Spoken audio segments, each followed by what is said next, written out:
both the Hebrew and Greek words translated as seed or offspring in Genesis 3:15 obviously carry a biological meaning, which was eventually fulfilled at the virgin birth. This was the understanding of Paul when he writes that the Son was born of a woman, or as the Greek literally reads, came into being, that is, came into existence in Galatians 4:4. Hence, for Paul, the Son of God is the descendant of David according to the flesh, as he says in Romans 1:3. And why? That's because according to the human lineage of Mary. That Mary was a descendant of David can also be proven by the genealogical trees left to us by Matthew and Luke. For centuries now, modern-day historians and biblical scholars alike have come to the conclusion that Mary and Joseph were related. A close study shows that Mary and Joseph shared a common ancestor who is called Mathat by Luke, which is a form of the name Mathan used by Matthew.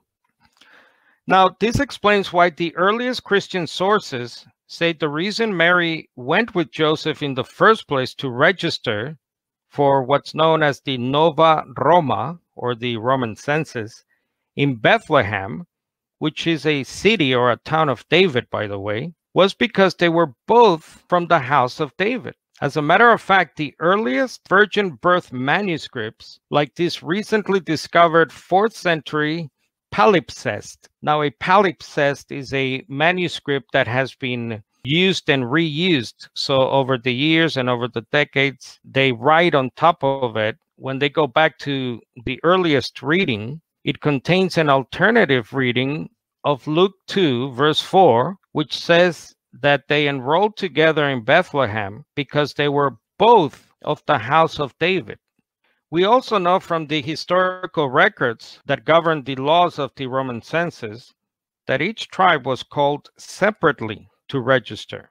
Now, this small but significant historical tidbit is carefully noted by the historian Luke when he says that everyone returned to their own ancestral towns to register for this census. And that's Luke 2, verse 3.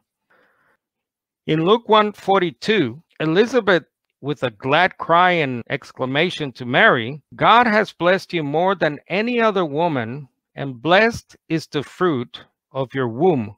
Elizabeth here was actually repeating an Old Testament prophetic word about David that now is being applied to Mary and her seed. In the Greek translation of Psalm numbered as 131, God makes a promise to David, I will place the fruit of your womb upon your throne. Now, while this may sound odd to our Western ears, in the Bible, the word womb is oftentimes used of the father as well. For example, Job refers to his children as the sons of my womb. And King Lemuel says in Proverbs 31:2, listen, O son of my womb.